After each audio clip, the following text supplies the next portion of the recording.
Assalamualaikum warahmatullahi wabarakatuh. Waalaikumsalam. Bismillah, alhamdulillah, wassalatu wassalamu ala rasulillah wa ala alihi wa sahbihi wa mawala wa la hawla wa la quwwata illa billah. Rabbi shrah li sadri wa yassir li amri wahlul 'uqdatam min lisani yafqahu qawli. Kepada yang terhormat Ibu Kepala Sekolah SMK Wahidin Kota Cirebon, Ibu Nur Hasanah SPD MPD, dan juga kepada guru-guru serta staf CU SMK Wahidin Kota Cirebon yang saya hormati, serta tak lupa juga siswa-siswi SMK Wahidin Kota Cirebon yang kami banggakan dan kami cintai. Puji syukur atas kehadirat Allah yang Maha Kuasa yang telah memberikan nikmat serta hidayah kepada kita semua sehingga kita dapat berkumpul dalam acara pesantren kilat secara daring SMK Wahidin Kota Cirebon tahun 2021 dengan tema Hakikat Puasa. Shalawat serta salam semoga tetap tercurah limpahkan kepada junjungan kita Nabi Muhammad SAW yang telah membimbing kita dari zaman berkegelapan menuju zaman yang terang benderang, yakni dengan adanya agama Islam. Saya di sini sebagai moderator Yuza Ayustari dari Guru PAI SMK Wahidin Kota Cirebon, dan di sini telah hadir narasumber pada hari ini yang sekaligus saya akan memperkenalkan CV beliau, yaitu nama Muhammad Nurul Azmi, tempat tanggal lahir 27 Februari 1998, alamat Jalan Yahuda, Blok Pesantren, Desa Bunjul, Kecamatan Astana Jayapura, Cirebon. Riwayat pendidikan MI Nurul Huda dan Nawari Tegal, MTS Islamiyah dan Nawari Tegal, MA Nurul Huda Munjul, IAIN Syekh Sendiri Cirebon, dan sebagai asatidz di Pondok Pesantren Nurul Huda Munjul. Moto hidup dia yaitu hidup bermanfaat bagi orang lain. Baiklah, untuk menuju ke acara, marilah kita bersama-sama membuka acara ini dengan membaca basmalah. Bismillahirrahmanirrahim. Baiklah, ke acara inti yaitu penyampaian ceramah Ramadan yang akan disampaikan oleh Gus Muhammad Nurul Azmi. Pada beliau dipersilahkan. Bismillahirrahmanirrahim. Assalamualaikum warahmatullahi wabarakatuh. Alhamdulillahi rabbil alamin wa bihi nasta'inu ala umuri dunya waddin. Wassalatu wassalamu ala asyrafil anbiya'i wal mursalin sayyidina wa maulana Muhammadin wa ala alihi wa ashabihi ajma'in. Amma ba'd. Qad qala ta'ala fil Qur'anil Karim. A'udzu billahi minasy syaithanir rajim. Bismillahirrahmanirrahim. Ya ayyuhalladzina amanu kutiba 'alaikumus shiyamu kama kutiba 'alal ladzina min qablikum la'allakum tattaqun.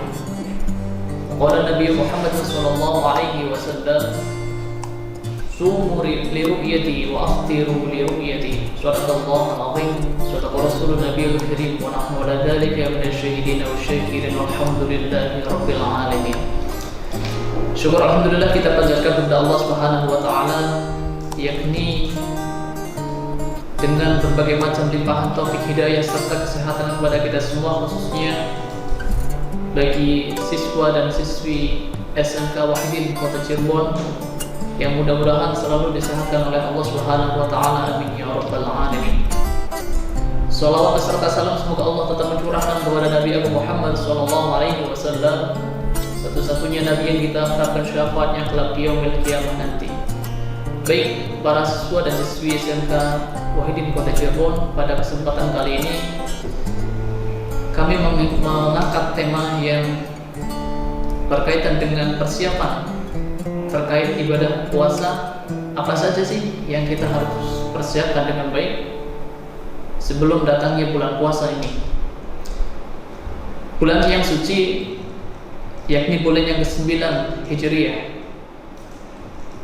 bulan yang mulia, bulan yang diagungkan oleh Allah Subhanahu wa taala, yang di dalamnya terdapat suatu keistimewaan yang Allah berikan kepada Nabi Muhammad SAW untuk umatnya, yakni beribadah, berpuasa 30 hari secara berturut-turut.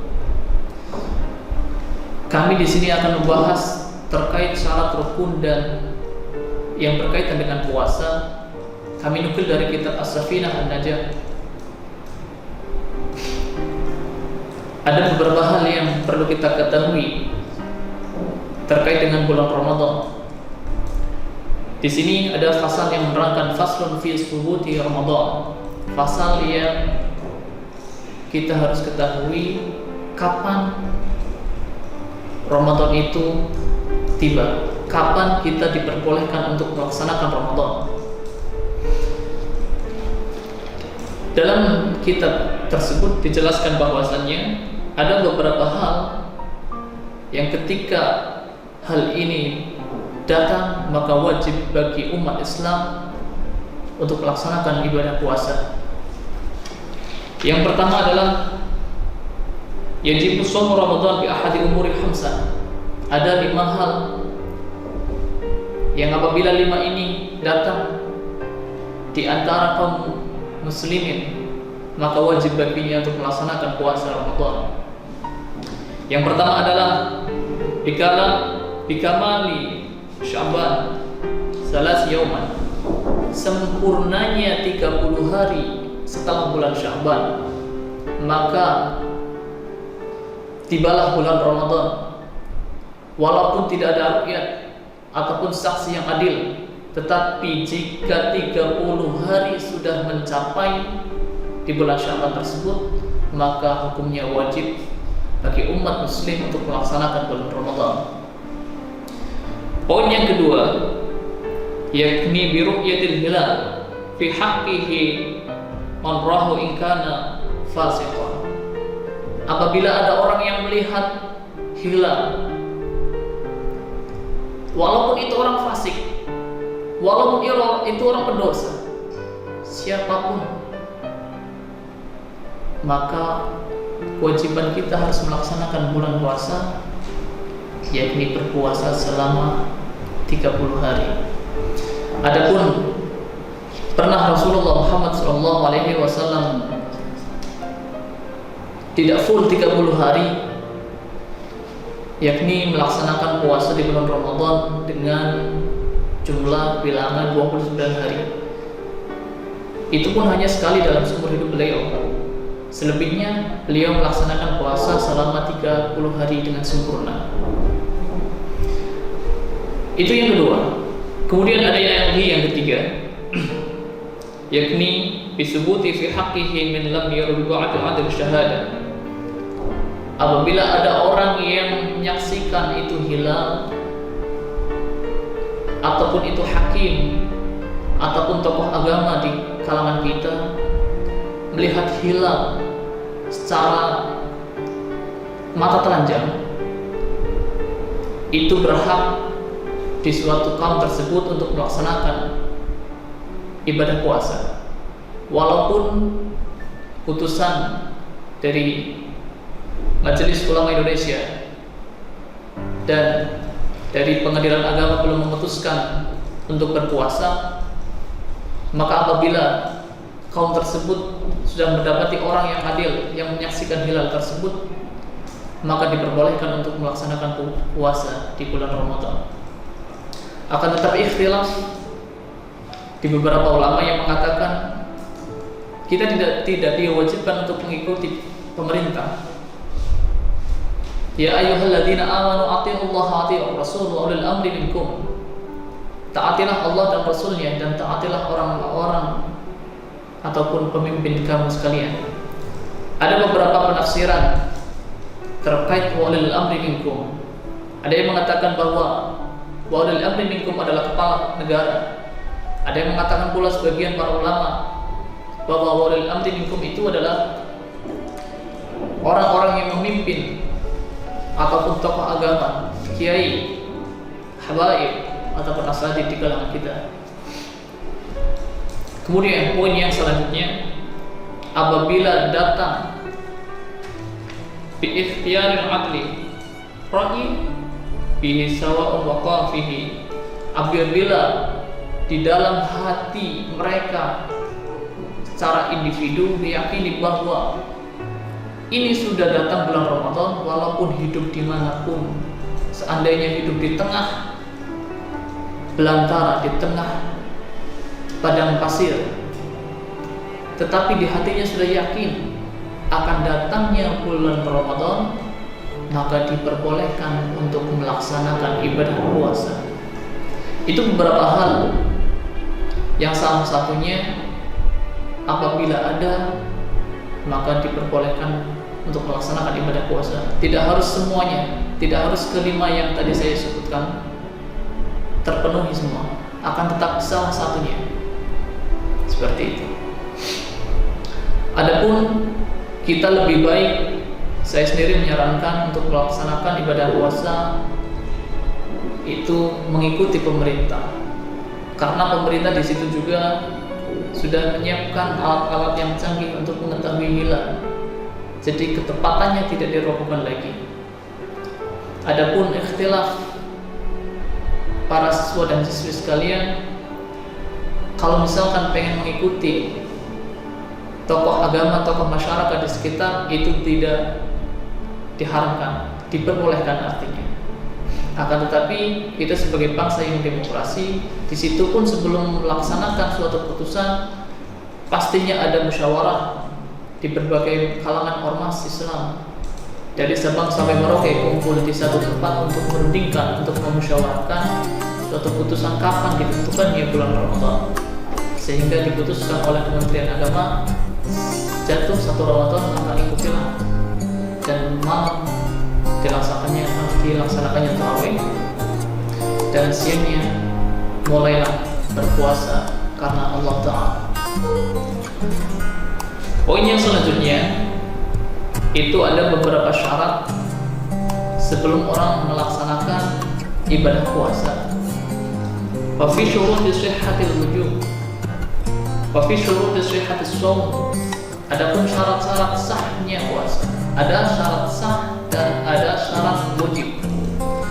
Syarat sah itu merujuk ataupun membahas terkait sah atau enggak sahnya puasa tersebut. Tetapi kalau misalkan syarat wajib, itu merujuk ataupun mengarahkan kepada pelakunya, kitanya sebagai orang yang melaksanakan puasa. Nah, di sini ada beberapa syarat sah. Ketika hal ini tidak terpenuhi salah satunya, maka ibadah puasa yang dilaksanakan oleh kita semua tidak sah. Makanya perlu diperhatikan. Makanya perlu diperhatikan apa saja sih syarat sah yang harus kita ketahui. Yang pertama dalam kitab As-Safinatun Najah. Yang pertama adalah Islam. Orang Islam wajib hukumnya melaksanakan ibadah puasa. Terkait dengan Islam itu terbagi menjadi 4. Ada Islam yang secara turunan ataupun Islam tansidi. Islam hakiki, orang yang langsung bersyahadat. Kemudian ada lagi Islam yang tansidi, ikut-ikutan. Lingkungannya Islam, kitanya ikut Islam. Islam apapun, ketika dirinya merasa Islam, maka wajib hukumnya melaksanakan ibadah puasa. Syarat yang pertama. Syarat yang kedua adalah akil, punya akal, akalnya jalan, bisa membedakan antara mana yang baik dan mana yang benar. Maka ketika orang sudah memiliki akal yang sehat, akal yang waras, bisa membedakan mana yang baik dan mana yang benar, maka jatuhlah hukum taklif, hukum kewajiban syariat Islam untuk melaksanakan puasa Ramadan. Syarat yang kedua. Syarat yang ketiga adalah wa nafa'an min nahwi haid. Apabila orang itu tidak haid, maka hukumnya kewajiban puasa sah, maka puasanya kecuali dalam keadaan haid itu tidak dibolehkan, bahkan diharamkan untuk melaksanakan puasa.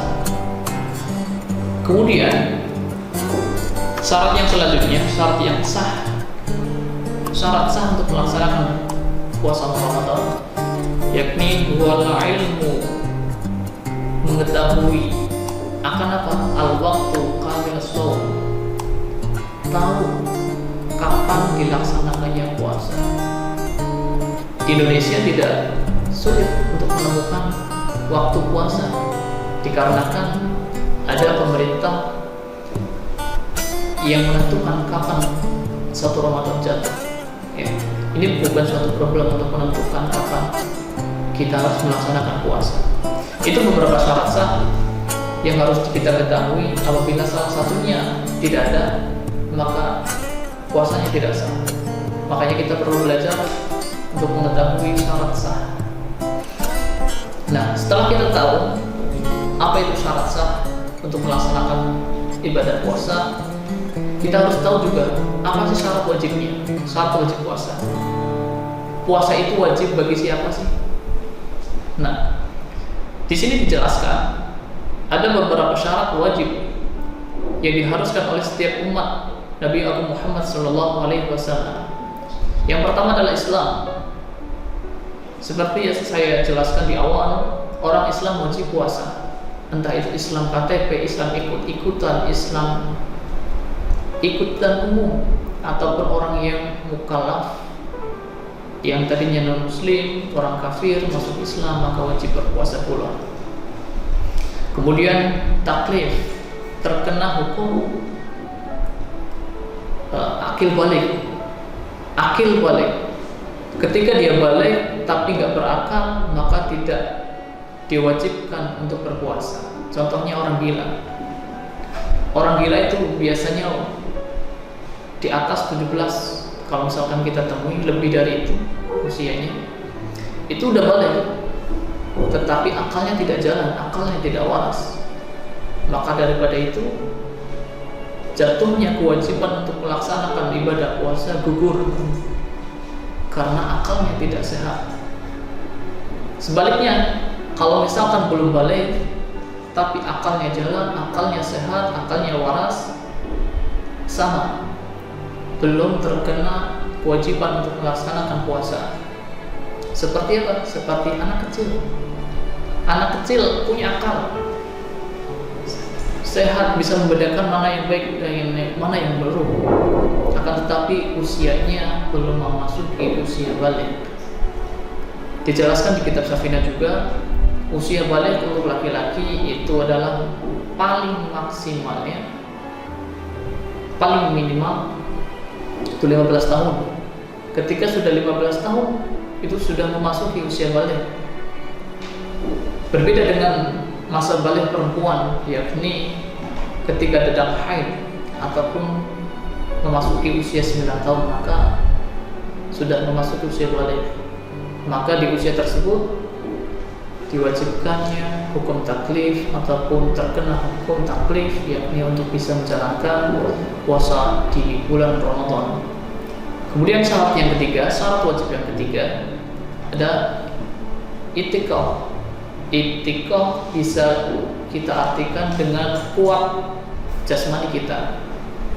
Kuat jasmani kita, artinya kalau misalkan kita mampu untuk tidak makan, tidak minum dari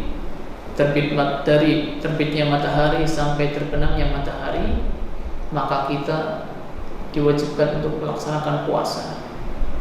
Akan tetapi kalau misalkan di tengah jalan ataupun di tengah perjalanan puasa kita ternyata tidak kuat, maka diperbolehkannya untuk berbuka puasa di saat itu pula, tetapi dengan beberapa syarat dan ketentuan. Kemudian syarat wajib yang keempat adalah sihat. Tadi sudah dijelaskan, itikaf dan sihat. Kemudian iqamah, artinya tidak musafir ataupun berdiam diri, bermukim di suatu tempat, tidak ada musafir. Nah, bagaimana ketika orang yang jadi pengemudi ataupun sopir,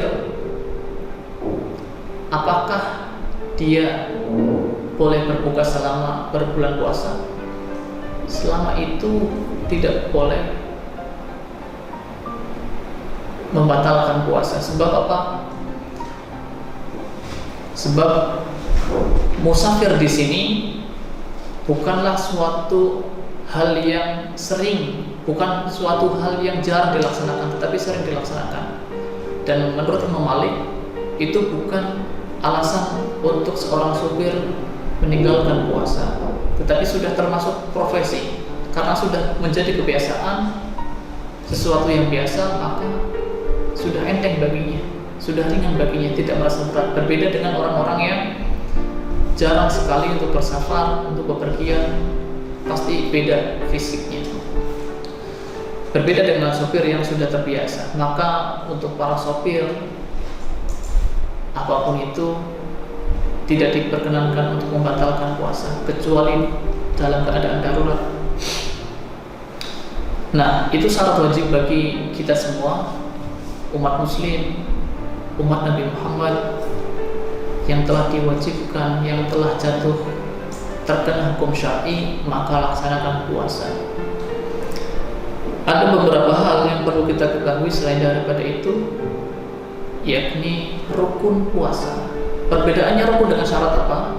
Kalau misalkan rukun itu ada dalam pelaksanaan ibadah, sedangkan syarat sesuatu yang harus terpenuhi sebelum melaksanakan ibadah tersebut.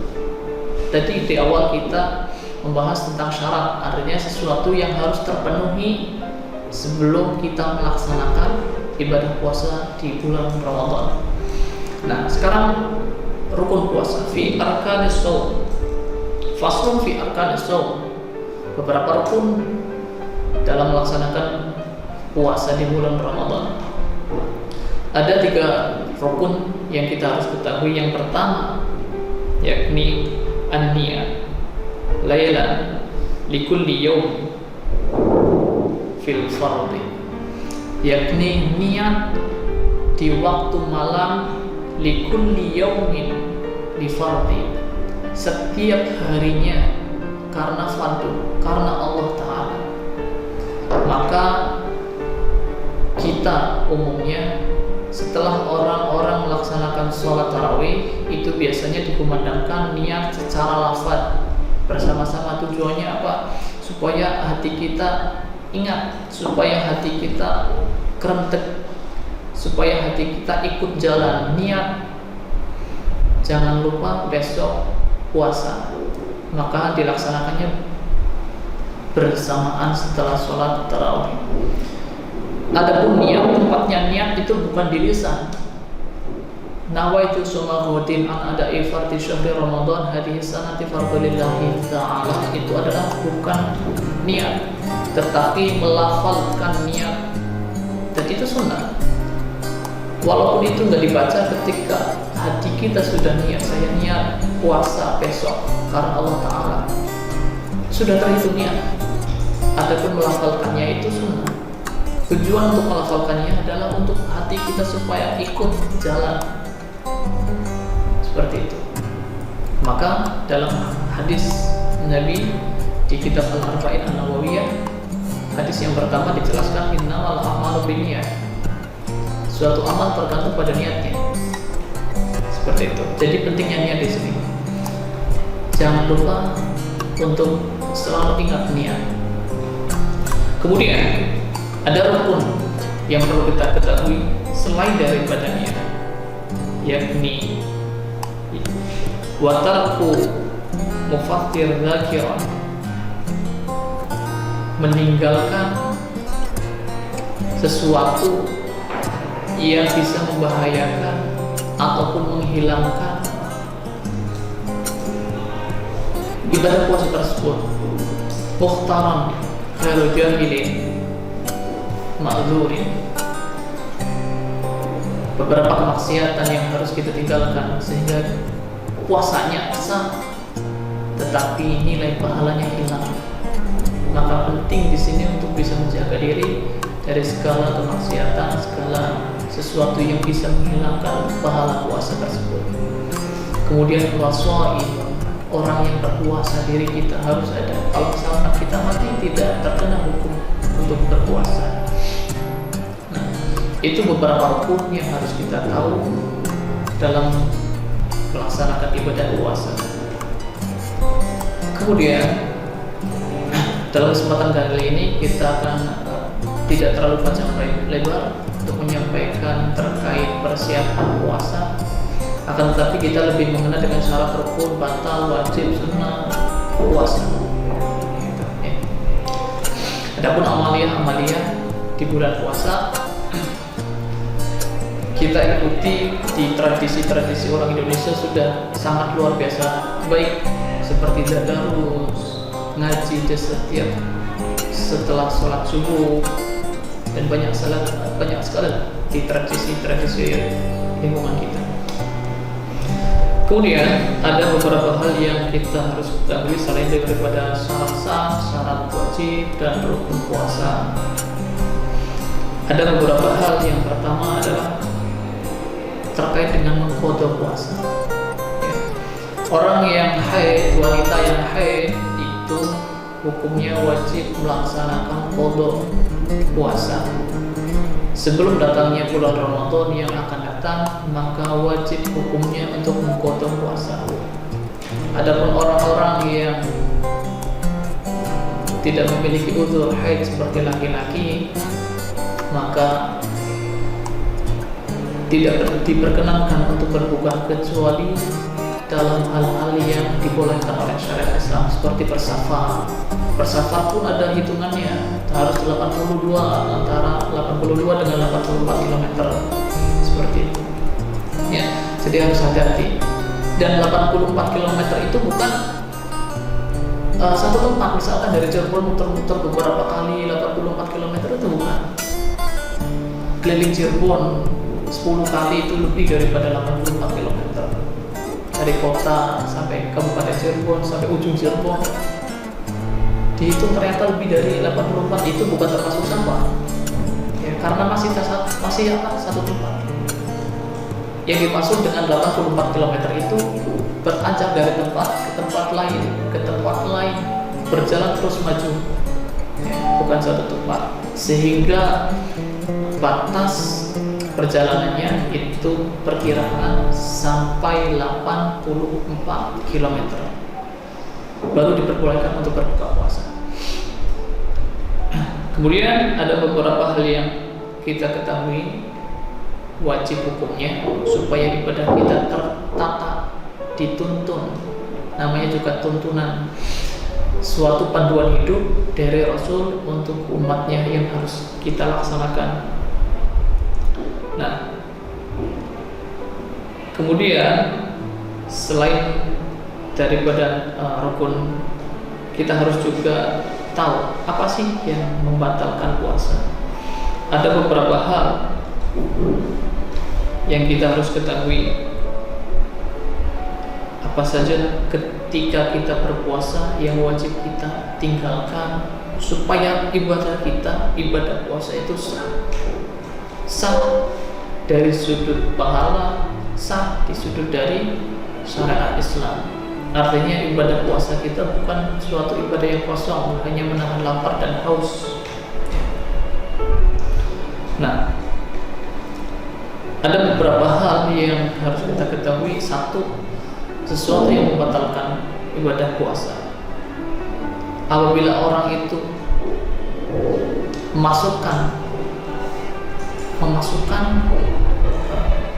suatu cairan ataupun apapun ke salah satu lubang yang 9. Apa itu lubang yang 9? Satu mata, kedua mata, 1, 2, kemudian 2 hidung. Tidak boleh dimasukkan jari ataupun membersihkan nanti malah membersihkannya. Tidak boleh disiap, nanti akan berakibat membatalkan puasa itu sendiri. Karena tapi kalau misalkan di luar saja, kayak di luar tidak sampai masuk, itu di ikhtilaf ulama, ada yang membolehkan, ada yang mengharamkan hal tersebut. Tetapi kita lebih berhati-hati supaya ibadah kita tetap sah, maka jangan lakukan hal yang tersebut.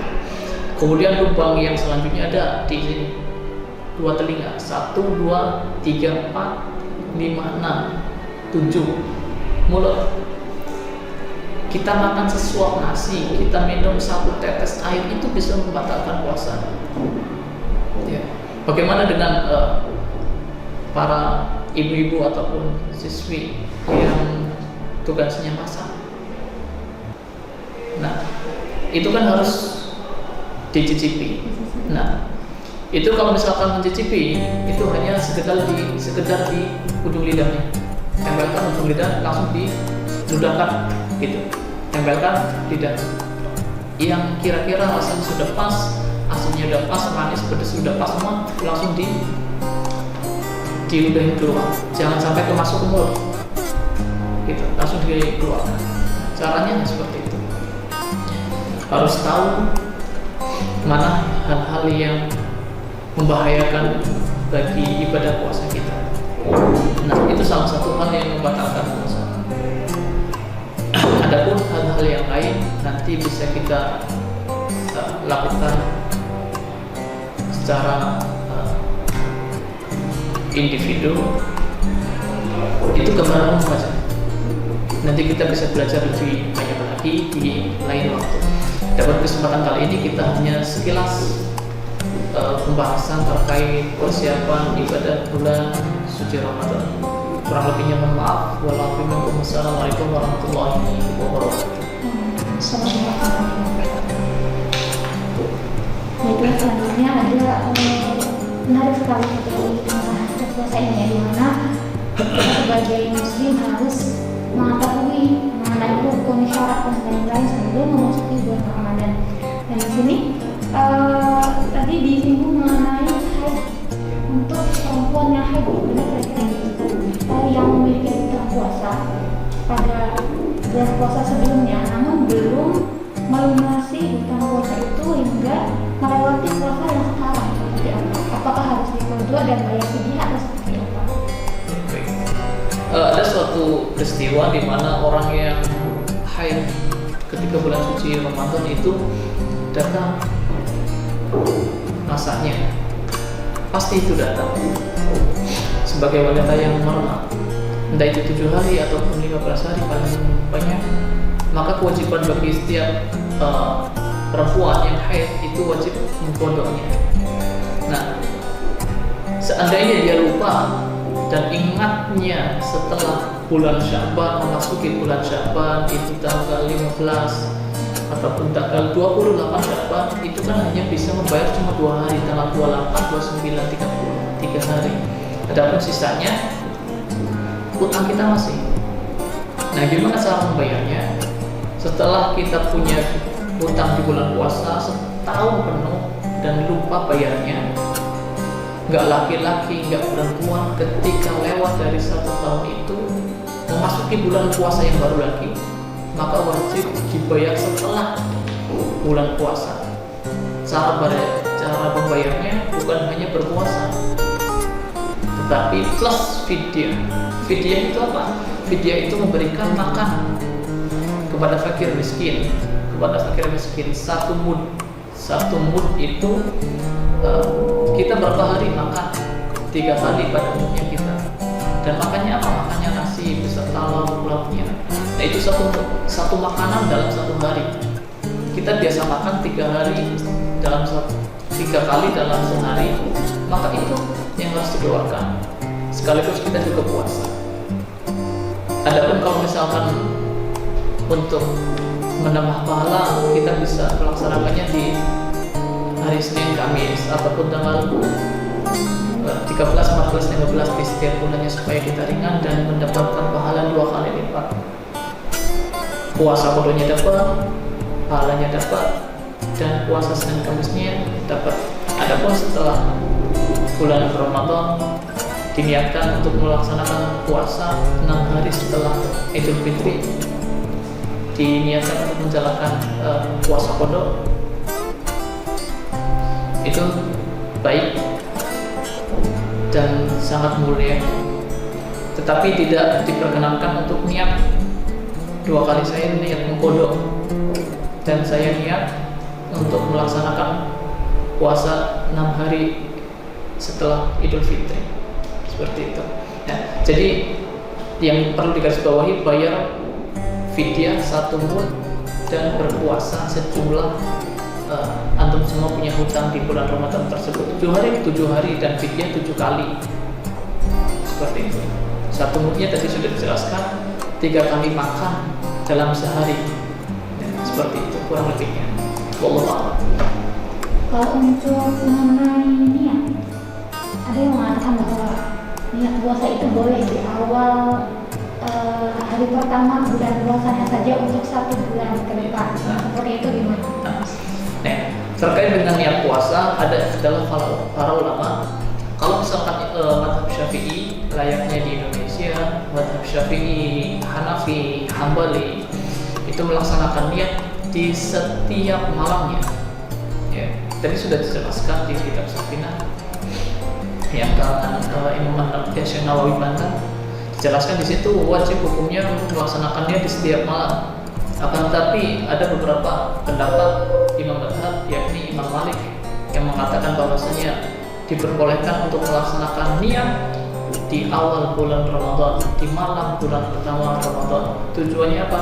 Barangkali kita lupa, barangkali kita lupa atau kapan atau ketiduran atau banyaklah sesuatu yang memungkinkan untuk bisa lupa dengan niat itu. Maka untuk suatu kehati-hatian untuk kita, maka Imam Malik menyarankan untuk berniat di awal malam bulan Ramadan. Seperti itu. Tidak ada masalah terkait dengan itu. Lalu bagaimana jika lupa membaca niatnya, yaitu malam harinya atau juga ketika sahurnya lupa, mungkin ketiduran atau apa, dan itu baru ingat ketika matahari itu sudah terbit. Apakah puasa itu harus dikodok lagi atau seperti apa? Ya. Beda ya puasa sunnah dengan puasa wajib. Puasa sunnah itu puasa Rasulullah pernah mengalami suatu keadaan di mana beliau tidak mempunyai makanan. Beliau mengatakan, ya Aisyah, adakah makanan untuk dimakan pada siang hari ini? Kemudian apa kata Aisyah? Wahai Rasulullah, di pagi hari ini, di siang ini nggak ada makanan ya Rasul. Ya sudah, kata Rasul, saya niat puasa. Nah, di situ puasa bukan puasa wajib, bukan puasa Ramadan, tapi puasa sunnah. Nah, kalau misalkan puasa wajib seperti puasa Ramadan itu wajib hukumnya berniat di malam hari. Nah, bagaimana kalau misalkan lupa dan tidak niat di awalnya, di malam hari tersebut juga nggak niat, maka baginya tetap diharuskan untuk melaksanakan puasa di hari itu, tetapi tidak diperkenankan untuk makan dan minum, tetapi harus mengkodoknya. Nah, makanya pentingnya niat itu di situ. Suatu amal tanpa niat, kita hanya capek menahan lapar dan haus, tapi nggak ada nilai pahala puasanya. Bahkan kita harus mengkodoknya. Apakah itu bukan suatu beban, bukan suatu keharusan, itu bukan suatu beban. Tujuannya Allah memberikan syariat tersebut supaya kita itu benar-benar dalam hal niat itu. Ya, itu Allah Taala. Jadi untuk yang puasa sunnah itu boleh ketika sudah terus hari sampai siang hari begitu. Iya, nah, kalau untuk yang wajib harusnya di malam hari ataupun ketika sahur. Dan itu ketika orang tersebut tidak berpuasa pada hari itu, artinya tetap tidak boleh minum dan tidak boleh makan. Iya. Tapi harus mengkodok di lain waktu.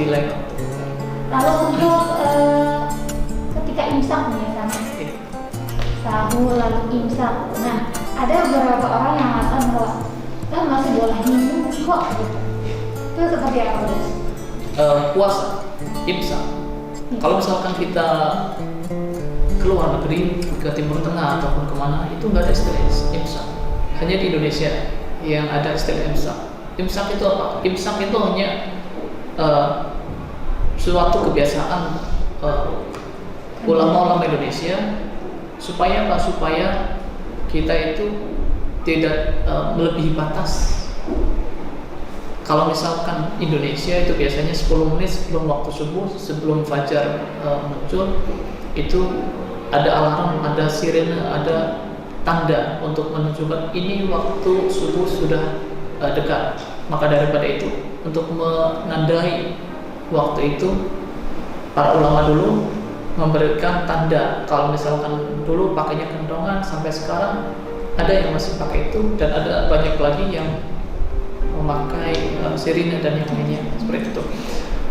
Adapun setelah imsak datang, ketika itu kita baru bangun tidur, boleh untuk makan sahur dengan syarat belum masuk waktu subuh, ya, belum waktu subuh datang. Ingat, adzan itu bukan suatu patokan untuk menentukan tidak boleh makan. Kadang ada satu masjid atau musola yang adzannya lebih cepat, ada yang satu masjid adzannya lebih lambat, seperti itu. Tergantung muadzinnya, tepat waktu ataupun enggak. Tapi kalau misalkan di masjid-masjid kayak Islamic Center dan yang lainnya yang menjaga waktunya, itu insya Allah waktunya tepat, ya, seperti itu. Jadi bukan patokan adzan sudah adzan nih maka nggak boleh makan. Tapi kalau misalkan masjid itu menjaga waktunya tepat, kita ikuti wajib, seperti itu. Wallahu a'lam bishawab. Lalu untuk pertanyaan yang terakhir mungkin, dan ini mengenai perempuan tadi juga yang haid. Nah, kira-kira amalan-amalan apa yang dilakukan ketika tidak berpuasa namun masih tetap melaksanakan ibadah yang lainnya selama bulan Ramadan? Ya. Ada beberapa amalan yang harus dilaksanakan, bukan harus, tapi suatu keumuman untuk warga Indonesia, para akhwat, para muslimah di Indonesia, itu ketika puasa janganlah makan dan minum walaupun itu diperbolehkan di tempat umum ataupun banyak orang, walaupun itu saudara sendiri, ya. Akan tetapi makannya itu di dalam ataupun di ruang yang tertutup, di mana orang-orang nggak bisa melihat kita ketika kita sedang makan atau menyemil apapun. Itu juga suatu penghargaan buat orang-orang yang beribadah puasa, suatu penghormatan kepada tuntunan Allah, ya, supaya orang-orang yang sedang melaksanakan ibadah tersebut tidak tertarik, tidak terbujuk rayu dengan adanya di sekeliling kita ada orang-orang yang makan seperti itu. Dan itu sangat membantu sekali. Seperti hal yang lain, membaca atau memegang Al-Quran itu memang tidak dibolehkan. Cukup nikmati saja masa haid kalian, cukup tinggalkan makan di luar, seperti itu. Dibanding zikir. Iya. Semoga untuk materi mengenai hakikat puasa, alhamdulillah kita telah mendengarkan dari awal hingga akhir, dan akhirnya semoga materi ini menjadi bermanfaat untuk kita semua sehingga bisa menambah amal kita di bulan Ramadan ini, dan juga menjadikan puasa kita tidak hanya menahan haus dan lapar, namun juga puasa kita bisa diterima oleh Allah Subhanahu wa taala, dan juga kita setelah Ramadan kita menjadi pribadi yang lebih baik dari sebelumnya. Dan marilah kita tutup acara ini dengan sama-sama membaca hamdalah. Alhamdulillah. Sebelum kita menutup acara ini, kita berikan kesempatan untuk kesimpulan dari materi hakikat puasa ini kepada Gus Azmi. Silakan. Ya, baik. Kesimpulan. Para siswa dan siswi SMK Wahidin Kota Cirebon, tadi sudah disampaikan terkait dengan syarat rukun wajib dan batal sahnya puasa. Kesimpulan pada kesempatan kali ini yakni suatu ibadah tanpa niat sia-sia. Maka yang perlu saya gariskan, yang perlu saya tekankan di sini adalah jangan lupa niat untuk setiap malamnya, seperti itu. Karena waktunya sudah cukup, kami tutup pada kesempatan kali ini. Wassalamualaikum warahmatullahi wabarakatuh.